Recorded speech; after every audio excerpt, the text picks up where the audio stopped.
Hola, que Dios les bendiga y bienvenidos al taller Discipulado y Evangelismo entre los hispanos en los Estados Unidos. Mi nombre es Lázaro Riesgo y en este momento vamos a estar hablando acerca de los principales desafíos que enfrenta la iglesia hispana en los Estados Unidos y también cuál es el trasfondo religioso de la comunidad hispana.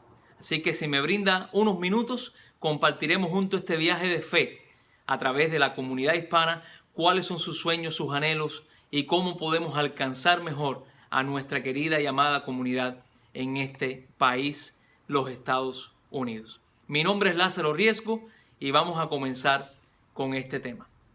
Para nadie es un secreto que Estados Unidos tiene un país con un gran número de inmigrantes. De hecho, no creo que haya otro país en el mundo que tenga un mayor número de inmigrantes que los Estados Unidos. Hoy en día, más de 40 millones de personas que viven en este país son inmigrantes, es decir, han nacido en el extranjero y se encuentran en nuestra gran nación. En el caso de los hispanos y los latinos, hay más de 57 millones actualmente, ya sea que han nacido en este país, hijos de generaciones de inmigrantes, representando un total de 18% de la población. Si nos damos cuenta, esta es una cifra bien relevante, la cifra de la cantidad de hispanos o descendientes de hispanos o latinos que tenemos en esta nación. Si bien podemos usar, y esto es bueno aclararlo, los términos hispanos o latinos indistintamente, cuando hablamos de hispanos, la mayoría de las veces nos referimos a la persona que es hispanohablante, como yo. Pero también podemos referirnos a la persona como latino, cuando la persona tiene un trasfondo latinoamericano, viene de Latinoamérica, y esto incluye también a la gran nación de Brasil, que aunque no habla español, habla portugués, pero también pertenecen a América Latina. Aunque todavía hay mucha confusión sobre el término hispano o latino, sí podemos aclarar que para los efectos de este taller, que voy a estar compartiendo con ustedes, vamos a usarlo indistintamente porque de manera general se entiende bien el término hispano o latino para referirse a nuestra comunidad.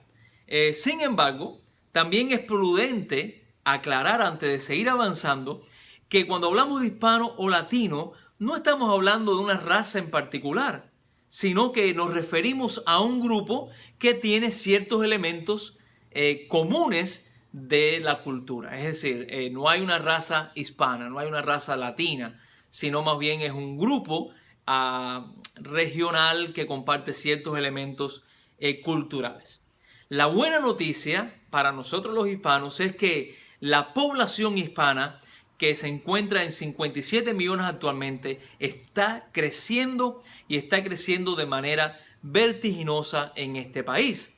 Según las estadísticas y las investigaciones del Pew Research y otros grupos asociados como el Buró de Censo de los Estados Unidos, las proyecciones dentro de los próximos 30 años, es decir, para el año 2050, es que la población latina va a crecer alrededor de hasta unos 130 millones de personas. Y cuando hablamos de 130 millones de personas, estamos hablando de casi un 30% de la población de los Estados Unidos. Y lo interesante es que la población blanca norteamericana y también la población negra no va a crecer o no tiene proyecciones de crecimiento tan grandes como la tienen los latinos en este país. Por lo tanto, es imprescindible para la iglesia hispana y para la iglesia norteamericana de los Estados Unidos poder asimilar, poder aprender para todos nosotros un poco más de la cultura hispana, de lo que significa ser creyente, de cuáles son los trasfondos religiosos de los hispanos, nuestros anhelos, nuestros sueños en los Estados Unidos. En este punto vamos a decir que no es o no existe una cultura hispana monolítica. Es decir, muchas veces el pensamiento popular es, tú eres hispano, te gusta el taco, qué rico el cafecito cubano, qué bien una pupusa, me encantan las pupusas. Bueno, la verdad es que el taco es mexicano, el cafecito, por supuesto, como le llaman cafecito cubano, es cubano, la pupusa generalmente salvadoreña. aunque se puede encontrar en otros lugares también. El punto que voy hablando es que aunque todos compartimos y nos encanta el taco y la pupusa y el cafecito, el punto importante es que no existe una cultura monolítica. La cultura hispana es muy variada. Hay muchas definiciones de cultura hispana y hemos sido moldeados durante años por factores que han dado forma al carácter de América Latina. Y ese carácter se ha traído a los Estados Unidos a través de la migración, a través de las distintas formas de movimiento del ser humano. ¿Cuáles son entonces los aspectos claves que han dado forma a la expresión latina, a la expresión hispana religiosa? Bueno, en este punto todos estaremos de acuerdo, si usted me está mirando, que hay muchos trasfondos que han dado forma a nuestra expresión religiosa. Pero por cuestión de tiempo me voy a referir a dos particularmente que estoy seguro usted estará de acuerdo conmigo, que han ejercido gran influencia en nuestra capacitación o en nuestra cosmovisión religiosa latinoamericana.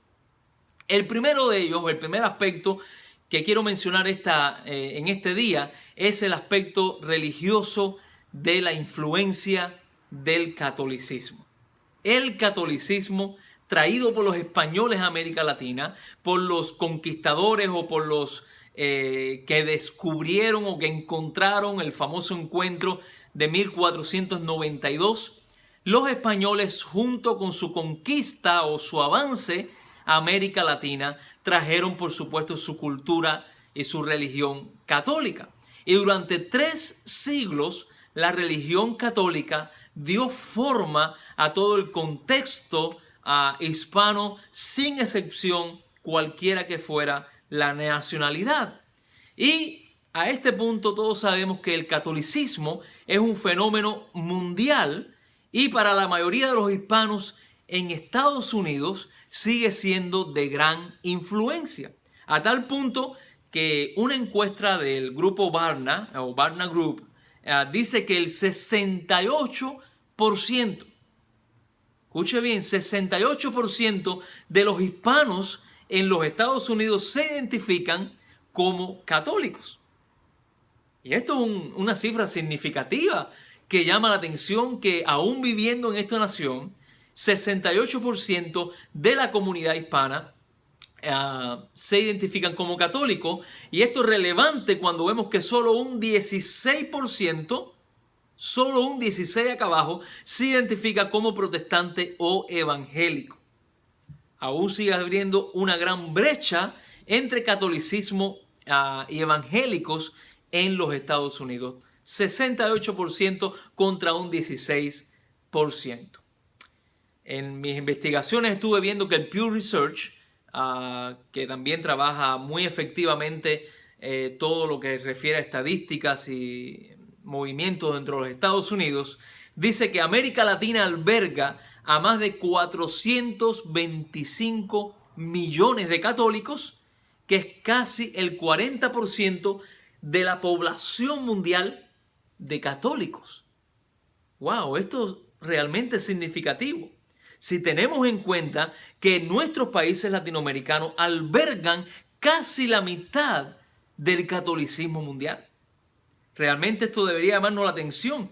Y también dice Pew Research que debería llamarnos la atención que por primera vez en la historia la Iglesia Católica tiene un papa actualmente que es de origen latinoamericano, argentino, por demás, ¿verdad? Es decir, que cuando nosotros ligamos que el papa actualmente es latinoamericano, que tenemos una población de más de 40% en América Latina católica, es decir, que el porciento de la población mundial, esto es algo que nos debe llamar la atención de ver cómo la cultura latinoamericana ha sido marcada por el catolicismo. Lo vemos en nuestros nombres, lo vemos en nuestras maneras a veces de entender la vida, cómo esto ha sido bien puesto en nosotros. El escritor también cristiano, latino, evangélico, Justo González, se refiere a esta influencia en Latinoamérica como dice que él dijo que los europeos no solo trajeron a América Latina sus enfermedades, el cultivo, el ganado. dice que también trajeron la religión. No podían hacer otra cosa, dice el hermano González, ya que para ellos la religión impregnaba toda la vida hasta el punto que no había distinción entre política y religión o religión y economía. Es decir, la religión de los conquistadores europeos lo llenaba todo. Era algo muy importante para ellos y se nos trajo a América Latina. Por tanto, todos hemos sido marcados, nuestras naciones, por la influencia del catolicismo. Otro aspecto, y este es el segundo aspecto que me refería hace unos minutos antes, de que le dio forma a nuestra cultura religiosa hispana, es el impacto del movimiento carismático. El movimiento carismático, sí. Ya hemos hablado del catolicismo, pero a la par del catolicismo, otro gran fenómeno religioso en América Latina ha sido el movimiento carismático. El cristianismo latinoamericano, aunque se ha diversificado en los últimos años, ha tenido una clara tendencia a un enfoque carismático. Ya tal es el punto que las expresiones carismáticas son importantes en la práctica de la fe cristiana. Tanto así que el 36% de los hispanos católicos se identifican como carismáticos. Si escuchó bien, 36% de los católicos son carismáticos, así como el 56% de los hispanos protestantes. Es decir, que el movimiento carismático penetró no solo el movimiento evangélico de este lado, sino que también la Iglesia Católica está impregnada por el movimiento carismático. Por ejemplo, el crecimiento del pentecostalismo es un factor a tener en cuenta. Millones de latinoamericanos, y digo millones de latinoamericanos, en los últimos años han abandonado la Iglesia Católica y también muchas iglesias evangélicas tradicionales para unirse al movimiento pentecostal o carismático pentecostal de las últimas décadas, siendo esto un fenómeno a estudiar en América Latina, un fenómeno importante a estudiar. Entonces, querido hermano y amigo que me está mirando, ya hemos sentado cuáles han sido los factores fundamentales. Y una vez más, aclaro, hay muchísimos más factores que objetivamente han dado forma al movimiento latinoamericano, pero yo he querido centrarme en estos dos: influencia del catolicismo y también el alcance del movimiento carismático en América Latina. Ahora bien, partiendo de esta base que hemos sentado, esta plataforma que hemos puesto, ¿cuáles son los desafíos? ¿Cuáles son los desafíos objetivos para la iglesia latina en los Estados Unidos? Ya sea desde el punto de vista de usted como pastor latino, usted como líder latinoamericano, como cristiano, o también para la iglesia norteamericana. ¿Cuál es o cuáles son estos desafíos? Bueno, en este aspecto podemos decir que la iglesia latina en los Estados Unidos enfrenta múltiples desafíos culturales, religiosos y políticos. Y aquí sí voy a sentarme un poquito más a hablar de estos desafíos. Por ejemplo, tenemos esa tensión que vive nuestra comunidad hispana entre migración, asimilación cultural, leyes políticas, y todas estas cosas van dando una continua forma entretejida, compleja, que afecta a nuestra comunidad. Sin embargo, como el tema de nosotros hoy en día es discipulado y evangelismo en la comunidad latina o hispana en los Estados Unidos, tenemos que hablar acerca de estos desafíos para la evangelización, para el discipulado, para el entrenamiento de nuestros líderes y hermanos también cristianos. De acuerdo con el estudioso Daniel Flores, dice Daniel que el pecado de omisión más dañino cometido por la Iglesia Católica Romana y también por la Iglesia protestante o evangélica ha sido la falta de inclusión y la cultivación de un liderazgo hispano. Hemos caído en un error de no preparar a nuestros líderes de la manera que ha sido debida. Y eso es lo que dice el hermano Flores. Ese ha sido un gran error de omisión.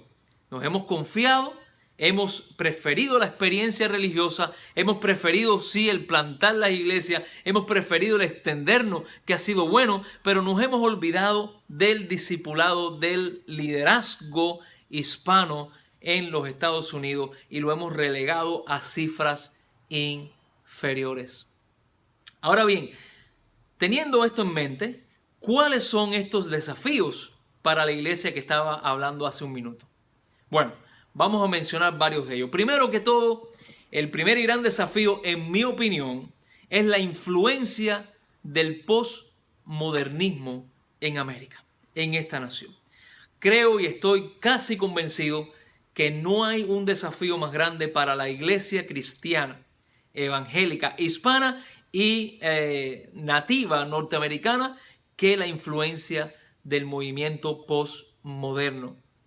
Para los latinos en Estados Unidos, la perspectiva postmoderna ya no es algo del futuro, es algo presente ahora, right now. A finales de los 70, 80, se comenzó a erosionar el campo moderno, lo que se llamaba el modernismo. En la época moderna, las personas cuando eran predicadas o confrontadas con el evangelio, tenían dos opciones claras. O decían que sí y daban una respuesta de fe a la palabra del Señor, o tomaban la opción negativa y decían esto no me gusta, por supuesto, o por tanto elijo no seguir, elijo no confiar en el cristianismo. Y había una respuesta clara, sí o no, me gusta, no me gusta, confío en Cristo o lo niego. Eso comenzó a desaparecer, ese campo moderno, a finales de los 70, 80, algunos dicen que alrededor del año 85, comienza lo que conocemos con el movimiento postmoderno, y especialmente ese movimiento postmoderno durante la era digital, y los nacidos a partir del 2000 que son nativos digitales, jóvenes entre los 18 20 años hoy en día, son jóvenes que han nacido y crecido en la era postmoderna. Y esta era postmoderna significa que lo que está bien para ti no está bien para mí, no hay una verdad absoluta como predica las escrituras o como dice la escritura, y si para ti está bien ser cristiano, eso es cool, es bueno, pero yo tengo mi propia respuesta, yo tengo mi propia vida, yo te acepto como tú vives, déjame a mí vivir la vida como yo quiero vivirla, y me intereso más por la cultura pop o popular y por buscar entretenimiento, fama, likes, gozo, placer, y nada me interesa saber de tu verdad. Me interesa mi verdad, y la verdad se ha hecho cada vez más relativa, la verdad se ha hecho cada vez más una tendencia y ha dejado de ser absoluta para cambiar según los distintos estados de ánimo o las distintas presuposiciones de social media, de las redes sociales y todo lo que estamos viviendo hoy en día. Ante ese reto, la iglesia latina está viviendo una apatía. Estamos viviendo un desvelo, un descuido, por decirlo así, de la palabra de Dios, y hay una desaveniencia, si pudiéramos llamarlo, o un sentir de rechazo hacia la religión organizada, las estructuras, la iglesia o las instituciones como nosotros la hemos conocido. Y fíjense que ese movimiento no es solo hacia el interior de la iglesia, es hacia el interior de cualquiera que sean las instituciones, hasta incluso gubernamentales. La juventud de hoy en día, incluyendo las hispanas, que forman parte de la nación de Estados Unidos, tiene una apatía militante hacia hacia el institucionalismo. Y eso tenemos que tenerlo en cuenta porque es parte del movimiento postmodernista. El aumento del uso de la tecnología es un fenómeno relativamente nuevo, pero sobresaliente que puede desviar la atención de las declaraciones del Evangelio. Los líderes evangélicos enfrentan entonces la tensión entre la globalización y la contextualización que resulta del posmodernismo. Déjenme explicar esto un poquito. El mundo se ha hecho nuestro vecino. La tecnología nos ha puesto a la par con todo lo que sucede en el mundo. La iglesia tiene que ser relevante para poder alcanzar a esa persona, a esa comunidad hispana posmoderna que no quiere vivir en las instituciones como las conocemos hoy en día, y nos enfrentamos a una tensión de ser relevantes sin perder de vista el Evangelio, sin perder de vista la ortodoxia del Evangelio. Ese es el gran reto que tenemos hoy en día. Ese es el primer desafío que quiero compartir con ustedes. El segundo desafío para las iglesias hispanas, para la comunidad hispana, el discipulado y evangelismo, es la situación legal y económica de la comunidad hispana. Y tenemos que hablar de esto. Muchos de los inmigrantes que se encuentran en este país, creo que la cifra estaría por los 11 millones, siendo bastante conservadores, se encuentran de manera ilegal. O diríamos de manera indocumentada, no voy a decir ilegales, indocumentados, lo que hace que estos trabajadores, muchos de ellos creyentes que conocemos, amigos en la fe que conocemos, tengan que trabajar más de 40 horas a la semana, 50 horas, algunos hasta 60 horas a la semana para poder sostener sus familias. Y a la hora de discipularles, a la hora de ejercer una influencia sobre ellos para la iglesia, es una situación bien compleja porque no hay mucho tiempo. No existe mucho tiempo para el discipulado. Las familias están bien ocupadas. En un escenario común que sucede en muchos estados, las familias muchas veces se mudan para acceder a mejores ofertas de trabajo. O ya sea porque hay una nueva ley que ese estado puso para los inmigrantes, y cuando usted está realizando un trabajo y ha logrado tener un buen grupo, y le ha pasado a cientos de iglesias en los Estados Unidos que han logrado edificar un grupo de familias, y cuando mejor iban las cosas, pues sale una ley o surge una oferta de trabajo en otro estado y muchas de esas familias tienen que marcharse. Los pastores quedan tan solo con un grupo reducido de personas, y en el peor de los casos esas instituciones han tenido incluso que cerrar las puertas. Quizás a alguno de ustedes le ha sucedido. Así que la situación migratoria es un problema que tenemos que tener en cuenta también. Otro factor importante a tener en cuenta es la falta de teología o la falta de preparación teológica. Ya hablamos de la influencia del posmodernismo, ya hablamos también acerca de la situación económica y legal de nuestros hermanos, pero ¿qué de la situación o de la carencia de preparación teológica? En este aspecto tenemos que decir que el emocionalismo, la falta de recursos, ha dado forma a una gran parte de congregaciones en América Latina y también aquí en los Estados Unidos. Por lo tanto, en algunos círculos evangélicos, y no pocos, digo que quizás en muchos, el énfasis en el sentimiento religioso ha superado el lugar exclusivo que tiene la palabra de Dios, es decir, la Escritura. Para muchos, el lugar del sentir ha superado lo que la palabra de Dios dice. Es decir, cuando usted dice, yo tengo un sentir, pastor, yo tengo un sentir en mi corazón y ese sentir me dice que haga esto.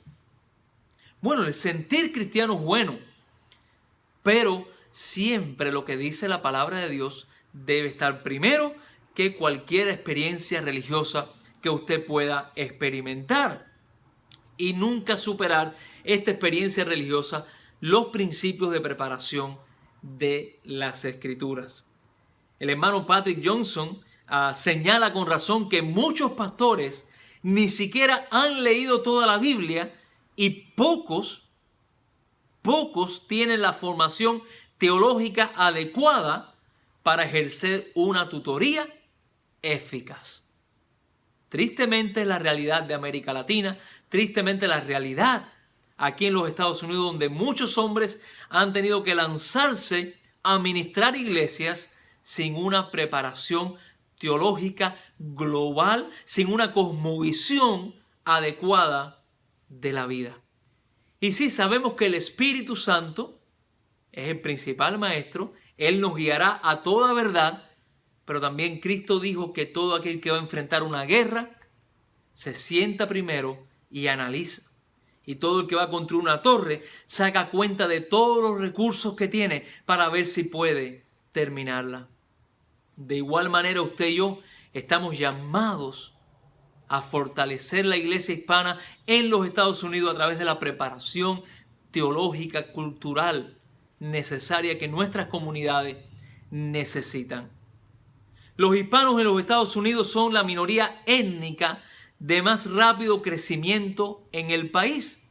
Sin embargo, los hispanos siguen estando poco representados en las escuelas de divinidad acreditadas en los Estados Unidos.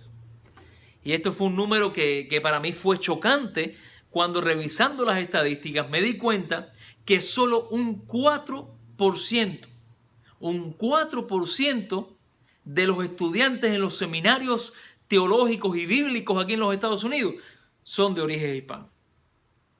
Solo un 4%. Cuando usted ve esas estadísticas en el campo de la salud, de las ingenierías, de las leyes, los porcientos de hispanos alcanzan el 10, el 12, el 15% de la comunidad hispana. Sin embargo, en las escuelas de educación teológica, solamente un 4% es representativo de las comunidades hispanas. Eso nos dice a nosotros que tenemos que trabajar mucho más como iglesia hispana para fortalecer el background o el trasfondo teológico de nuestras comunidades.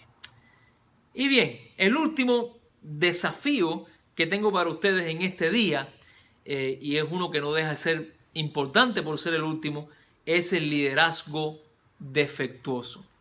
Tristemente, no es solo el posmodernismo quien ha afectado, no es solamente la situación económica quien nos ha afectado, no es solamente la falta de preparación teológica de nuestras comunidades, pero también el liderazgo defectuoso. Y esto es debido a la cultura del hombre fuerte de nuestros países en América Latina, la cultura del machismo que ha afectado tanto. Existe una sensación de liderazgo fuerte entre muchas iglesias. Incluyo aquí de todo tipo de iglesias, carismáticas hasta ultraconservadoras, donde en última instancia el pastor o apóstol o patriarca o salmista o como quiera ponerse el nombre que quiera llevar, debe ser obedecido sin objeción ninguna. Nadie puede poner una objeción a lo que ese pastor o apóstol puede estar enseñando. Ellos están seguros de que sus propios éxitos son el resultado de una superioridad divina, de una experiencia superior que le ha sido entregada a ellos por encima de los demás, y estos han alcanzado un favor especial a los ojos del Dios omnipotente. En este sentido, el hermano Alex Montoya declaró: la iglesia es una comunidad de adoración, una comunidad de testigos y una comunidad de trabajo. En otras palabras, la iglesia exalta al Señor, evangeliza al mundo y edifica a sus miembros. Todos, la comunidad de testigos, la iglesia, nos ha sido entregada la tarea de evangelizar. Los líderes solamente tenemos diferencias de funciones, pero no hay ningún líder que tenga una categoría espiritual especial que otro líder. Somos una comunidad de fe que ha sido dada un mismo espíritu, una misma conciencia, una misma fe en la cual trabajamos y en la cual nos educamos para crecimiento mutuo. Así que ante estos 4 desafíos tenemos que tener presente que la iglesia hispana está llamada a crecer. Pastores y líderes que me están mirando en esta hora, amigo que me está observando, recuerde que hay dos trasfondos que nos han dado forma: la influencia del catolicismo y también el énfasis del carismatismo que hemos llevado todo en nuestra vida, en nuestro cuerpo de alguna u otra manera. Y estos cuatro factores también que representan un desafío para su ministerio. El posmodernismo, con todos los mensajes que reciben nuestras comunidades, mensajes de confusión todo el tiempo, en el cual usted tiene que mantener la palabra viva.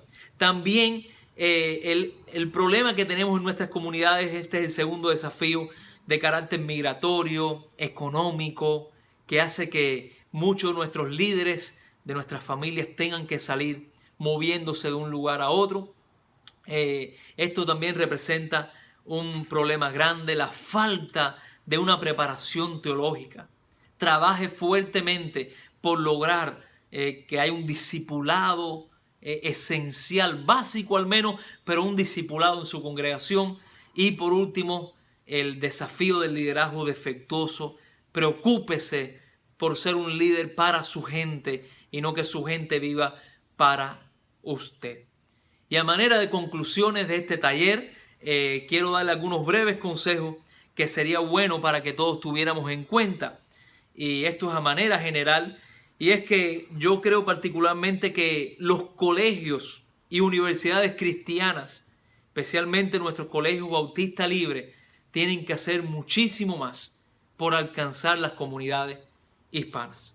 Esto es algo que he tenido la oportunidad de hablar en el Welsh College hace 2 años y lo reitero ahora en nuestra oportunidad. Tenemos varios colegios, sé que están haciendo mucho y tenemos alguna representación hispana, pero hay que hacer mucho más por alcanzar el corazón de nuestras comunidades hispanas. Gracias a Dios, sé que recientemente se han comenzado, al menos en el Welsh, esfuerzos específicos para alcanzar esta comunidad hispana, y creo que en el futuro esto va a ser de gran bendición. Pero estos desafíos están latentes para nosotros, así que mi opinión es que hay que dar la bienvenida a la experiencia, al conocimiento que tienen los latinos para la comunidad también universitaria. Segundo, a manera de conclusión, el llamado a la misión no es solo ir a otro país. Yo fui misionero en misiones internacionales, International Mission. Todavía está en mi corazón cada uno de los viajes que di a otras naciones nuestras a poder ministrar allí. Pero el llamado misionero comienza en tu vecindario. Comienza allí mismo donde te encuentras, buscando a aquellos que aún no conocen a Jesús. Es un llamado multicultural para llegar a todas las naciones sin importar la comunidad donde se encuentren en este mundo global. Número 3, el campo misionero ha llegado a los Estados Unidos y tenemos que ser testigos fieles a nuestra comunidad. Según David Witcher, dice que debemos ir más allá de la idea típica de participar de misiones enviando a otros al extranjero. Aunque esto es bueno, dice él que deberíamos pedirle a los misioneros que están en el exterior consejos de cómo podemos ser misioneros en nuestra tierra para poder alcanzar a los hispanos de nuestras comunidades. Esto es algo muy importante. Y número 4, hermanos, los hispanos brindan una gran oportunidad para servir e involucrarse en las misiones allí mismo en nuestro vecindario. Tenga presente que el Señor le está llamando a una tarea, y el estado del discipulado y el evangelismo en los Estados Unidos es un estado relevante en los momentos que estamos viviendo. El número de hispanos está creciendo. Las proyecciones indican que se va a multiplicar por el doble para el año 2050. No sabemos si para ese tiempo Jesucristo ya vino, pero sí podemos saber algo. Mientras Él llega, nos ha dado la tarea de evangelizar, y el evangelismo no está completo sin el discipulado. Aún hay muchas comunidades hispanas que están sin Cristo. Salvadoreños, hondureños, argentinos, guatemaltecos, mexicanos, cubanos, venezolanos, colombianos, panameños. Me pregunto, querido hermano que me está escuchando y amigo en esta hora, ¿cuál será tu papel en este alcance global en nuestra nación de los Estados Unidos? Espero que tu respuesta sea positiva y tú y tu iglesia comiencen a planear algo bueno para tu comunidad hispana. Que Dios le bendiga, es el deseo de mi corazón. Mi nombre es el pastor Lázaro Riesco y es un placer, ha sido un placer compartir con ustedes.